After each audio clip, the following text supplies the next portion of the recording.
today. And so today I thought I'd do something a little different. I walked around the studio. Actually, what I was looking for was an egg carton that Kendall brought in. And I can't for the life of me find it, which I'm totally bummed because I was like, I've got to use this because it's, it has a really cool imagery on the back side of it. Anyway, but I walked around the studio and I found a bunch of stuff that I think will be fun to make patterns with on my Geli Printing today. So I'm going to switch cameras so you can see. I'm still working on getting this camera in the right spot. Okay. I'm using my 8x10 and I have a random assortment of stuff that I brought, I bought, I should say, to do some regular printing with. I got inspired by a woman on Instagram that does these cool prints using like the bottoms of bowls and stuff, and so I went through a phase of anytime I was near a thrift store running in and seeing what they had in the way of cut glass, or pressed glass is really what they said. So I have these bowls with these interesting images on them, and they've been sitting there in a stack. So part of it's like, why don't we just see if this works with Geli Printing? And if it doesn't, I'll pivot to my stencils and just do that as usual. This is a paper artsy fresco paint that I just put down. Spanish mulberries, this particular one. I think I may have used this plate for alcohol Geli Printing because it's beating up a little bit. Let's see. And then it's literally going to be, let's see if this works. It might not. It might be totally silly. It's smushing and moving around on the paint, which is not what I wanted. So we'll see if I get a good impression on this one. Do one more attempt at that. Let's see what that looks like. Experimenting.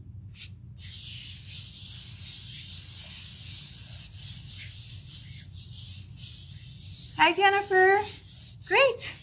Yes, this gel printing is one of those ones that's pretty user-friendly, and you can use it with almost any age group with very little concern about messing stuff up. So that was kind of interesting. I got much better impressions at the bottom where I pressed a little harder.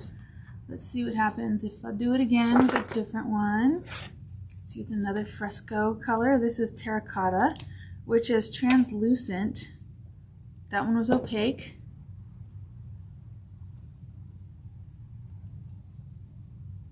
Thank you for sharing your work with us, Jennifer. That was so neat to see the piece that you put up this morning.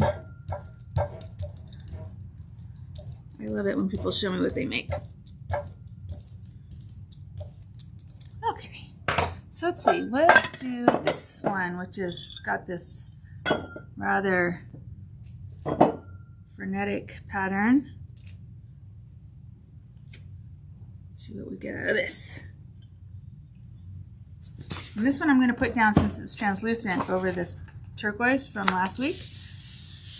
I was sitting there begging to be leveled up on. Oh, thanks, Jennifer. That's really nice to hear. Oh, that's interesting. I kind of regret putting it over the turquoise because it muddied the yellow, but look at the pattern. That's really pretty. I'm going to do another one with that one and see what I get. Let's see what happens if I do this slate color. Probably putting on a little too much paint, to be honest. Yeah, that's a little thick. And I'm getting these lines, and I don't know if that's... I cleaned off my brayer, so I've got a sharp edge a little bit. All right, I'm going to use the same one. I haven't cleaned it off, so I might get some transference too. I'm just randomly touching it down here and there.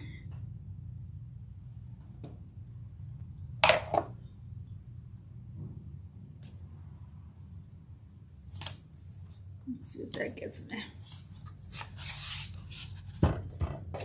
So I'm guessing I'm going to get a good ghost print off of this one, just because the first print's going to pull off that first layer of paint, which it did, and that's kind of cute. And the second one will actually accomplish maybe getting me a pattern out of it. Let's see.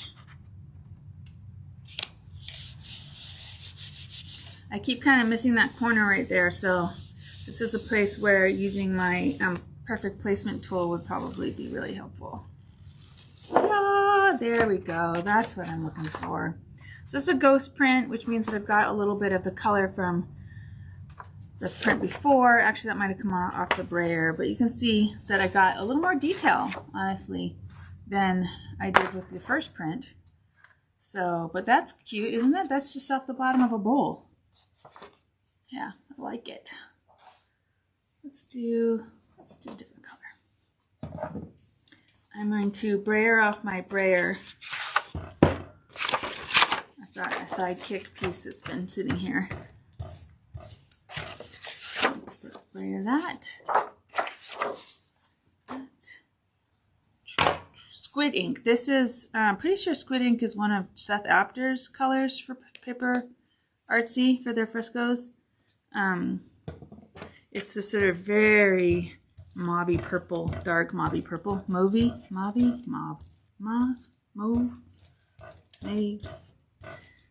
English, it's not easy. Okay, there's that. And let's see what happens when I use this big old bowl. Let's just plunk it right down in the middle and see if I get something cool out of it.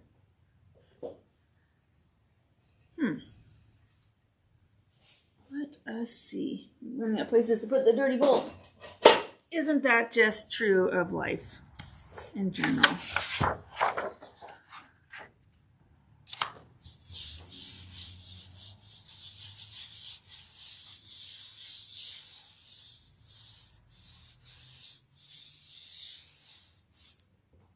Okay. Ooh. There we go. That's kind of interesting. Not perfect, but still fun. And of course, these are all candidates for being, you know, printed over on top of afterwards. I have one more bowl. Let me give the other one more bowl a try, and then let's switch colors here. This is turquoise, the South Pacific, translucent. It's a translucent color.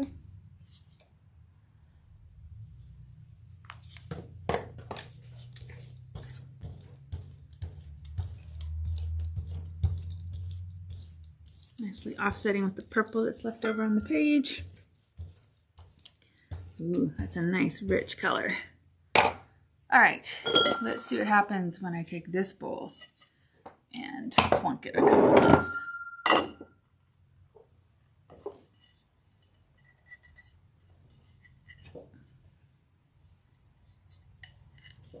I don't know if I'm getting the pattern when I do it like this. Looks to me like I'm just getting the bowl rim. That's better. Okay, let's see what we got when we do that.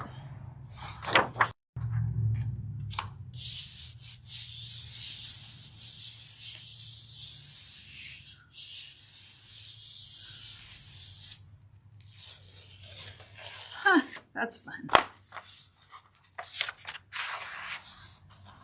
All right, I love the color. I'll do that one again. So definitely room for some reprinting on top of these. These are just random backgrounds, but I hope you can see what's possible just walking around your house. You don't need fancy stencils and stamps, though if you do want those, I have them here at the shop, of course. But, you know, Geli Printing is just a really instant, fun way to tap into your creativity. So I have a bunch of these lying around. Who doesn't have a million of these lying around? So I really encourage you to Geli print using whatever you have, just because it's so organic. It really makes you sort of let go a little bit, and you can get specific results with Geli printing if you really try. But for me, the joy of it is kind of letting the process take over and to just see what happens. You know, my whole thing is that we should let ourselves play with color and texture. Let's see what we get out of this. So this was just a jam jar rolled over my paint. And then I used the rim to print with it a little more fun. Yeah, so that's a jam jar, everybody. Like, that's all it takes. It really does not, it's not hard to find things that have pattern that you can use in your jelly printing. Quite easy, actually. So let's see. I've got what looks like an interesting ghost print, potentially. So, you know what I'm going to do? I'm going to go a little dramatic. I'll try this midnight. This is like a very dark purpley blue.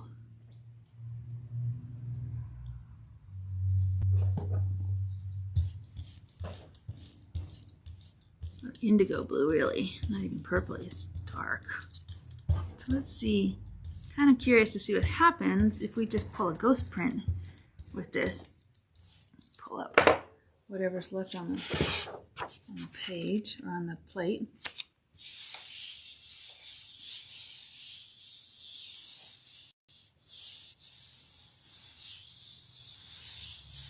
I'm really just trying to get as much paint off the plate this time as possible. So I'm going to give it some time to dry there. You can hear that crackle as I pull it. So not much in the way of ghost printing. So I've got now basically something I'll jelly print over, but a little bit. So let's see. What I'm going to do with that is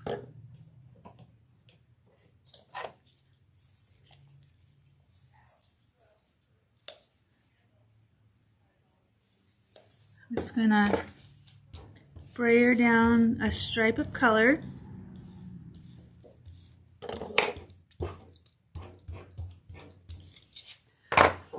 I'm going to roll my jelly jar over it. And then I'm going to come in with my print. I already pulled.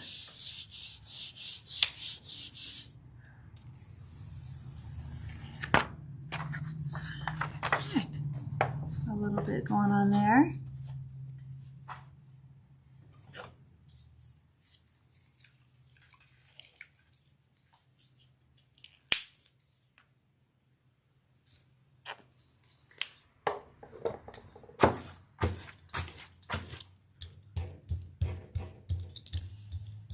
Whew. You see that? My brayer picked up the paint off of this. So, oh, darn it, that's right. That's why I didn't use this one. I said I didn't have. So I'm just going to roll this one and see what I get.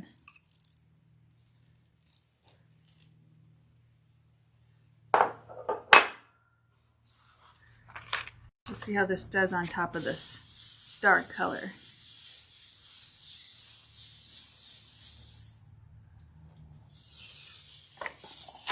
Oh, that's kind of cool. Kind of a fun interaction with the pink and the yellow here and the blue interacting. They're a little mottled, which is kind of nice. Not too bright. What I might do is come along. I've got my Dina Wakely's out as well because I have a Dina Wakely class happening tonight. I think there's 1, maybe 2 spots left if you're considering it. So sign up now. Don't miss out. Let's try this again. Really push down. See if I can't get a really good impression.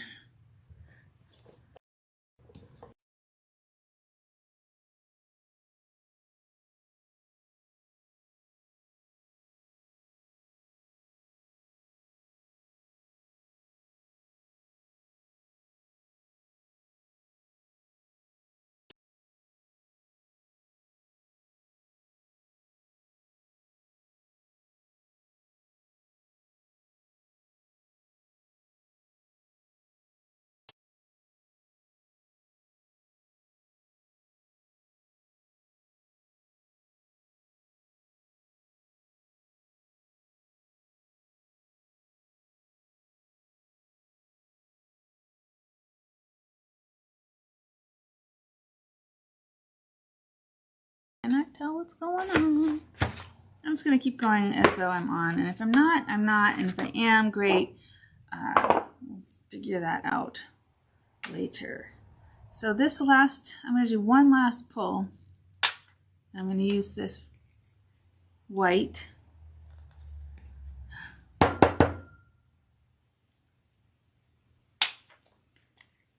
Just have to have that sitting on his head for a little bit. Yeah, this white needs a little bit of texture added to it at this point. Let's see what I get out of this. I'm just going to do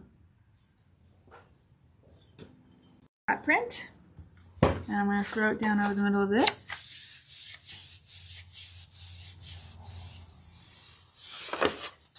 Yeah. All right, that was plunked, but I do like it. So this is when I talk about something feeling plunked on something. That's what this is, right? That is a plunking right there.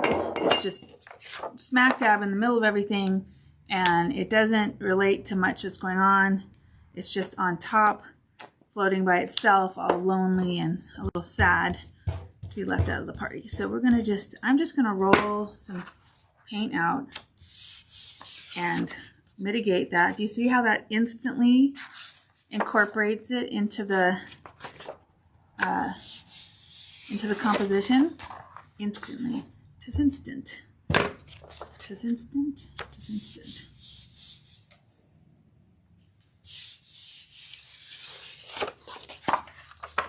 Okay, so now I'm just filling in some gaps with this color since I have it on my brayer. And just playing around with getting some color down.